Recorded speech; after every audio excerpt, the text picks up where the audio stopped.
పెద్ద కర్మ ఎప్పుడనేది నేను లెటర్ రాస్తాను.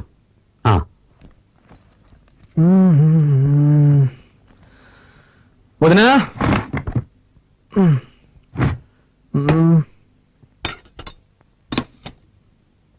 ఇంకా బయలుదేరలేదా? నిన్నే అడిగాను, బయలుదేరలేదా అని. నేను ఎక్కడికి? ఎక్కడికైనా పో, అది నీ ఇష్టం, కానీ ఇక్కడ ఉండకూడదు. ఏంటి అనేది? తెలుగులోనేగా చెప్పాను, నీకు ఈ ఇంట్లో స్థానం లేదు. నిన్ను నీ పెళ్ళాన్ని ఇంట్లో ఉండనిచ్చానంటే పెద్ద ఆయన చావుకు వచ్చారని. చావుకు వచ్చిన వాళ్ళు వెళ్ళిపోయారు, నువ్వు బయలుదేరలేదా అని అడిగాను. అర్థమైందా? ఏమండి, వాడు అన్నం తినేటప్పుడు మీరు ఇలా నోరు మూసుకుని పోవే. నేను నీకేం చెప్పాను? నువ్వు నీ పెళ్ళాన్ని చూడు, తనతో మాట్లాడు, కానీ ఇక్కడికి తీసుకురావద్దు, వాళ్ళ నాన్నే తీసుకొచ్చి వదలాలని చెప్పానుగా. నా మాట అనుకుండా ఎందుకు తీసుకొచ్చావు? మన కుటుంబ గౌరవం ఏం కావాలి? బయలుదేరు. ఇప్పుడు ఏం జరిగిందని? నేనేం తప్పు చేశాను?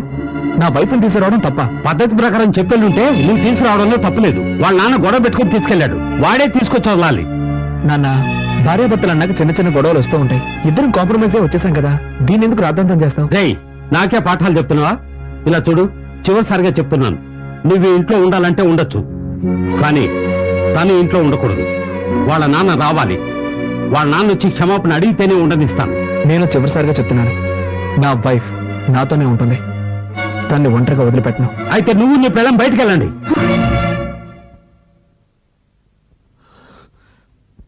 వీల్లేదు, మేం వెళ్ళాం. వెళ్ళలేదంటే నీ పెట్టే వేడ తీసుకెళ్లి బయట పడ. ఒక్క నిమిషం, నువ్వు అలా చేస్తే కోర్టు చుట్టూ తిరగాల్సి వస్తుంది. ఏంటి బెదిరిస్తున్నావా? బెదిరించట్లేదు, న్యాయం చెప్తున్నాను. ఏ ఉద్దేశంతో బయటకు వెళ్ళమంటున్నావు? ఈ ఇల్లు ఎవరి పేరునుంది? ఈ రోజు వరకు తాతయ్య పేరునుంది.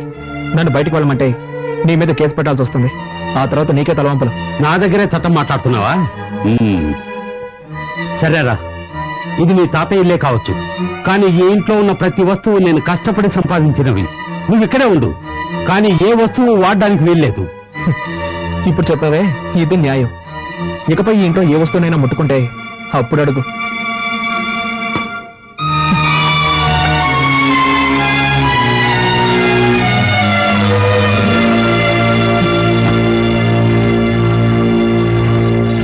ఏమండి, ఎందుకండి మావితో గొడవ పెట్టుకున్నాను? నేను ఇక్కడ గొడవ పెట్టుకున్నాను? కావాలని ఆయన పెట్టుకున్నాడు. వద్దండి, మనం ఇక్కడ ఉండొద్దు, వేరే ఎక్కడికైనా వెళ్ళిపోదాం. మనం ఎందుకు మన హక్కును వదులుకోవాలి? అది కాక ప్రాక్టికల్ గా ఇప్పుడు నా దగ్గర డబ్బు లేదు. బయటికి వెళ్ళి మనం ఎక్కడైనా ఉండగలం. ఏదో విధంగా అడ్జస్ట్ అయిపోదాం, కానీ ఇక్కడే ఉండి దేన్ని ముట్టుకోకుండా ఎలా ఉండగలం? కొంచెం ఓపిక పట్టు, నేను వెళ్ళి కొరియర్ కంపెనీలో డబ్బులు అడుగుతాను. ఆ తర్వాత అన్ని వస్తువులు కొనుక్కుందాం, సరేనా?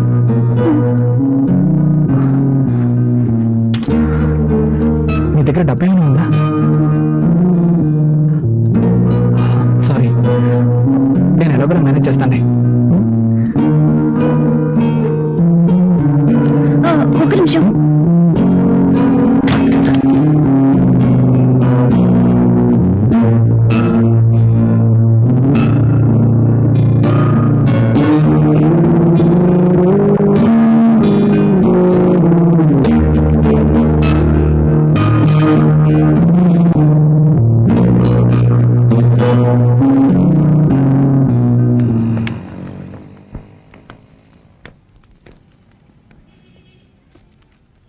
హాయ్ కార్తీక్. హాయ్, సార్ ఉన్నారా? లోపల ఉన్నారు. నమస్కారం సార్. సార్, నాకు కొంచెం డబ్బు కావాలి. సారీ బాబు, మన కంపెనీలో ఎవ్వరికీ అడ్వాన్స్ ఇవ్వరు. 2 రోజులు ఆగామనుకో, నీకు రావాల్సిన కమిషన్ నీకు వచ్చేస్తుంది. ప్లీజ్ సార్, నాకు కొంచెం అర్జెంటుగా కావాలి. ఐఎమ్ సారీ, కంపెనీ రూల్స్ కి అగ్నిస్ట్ గా నేను పోను. సరే సార్. ఇదిగో కాఫీ తాగు. చిన్ని, నాకు వద్దని చెప్పు బంగారం.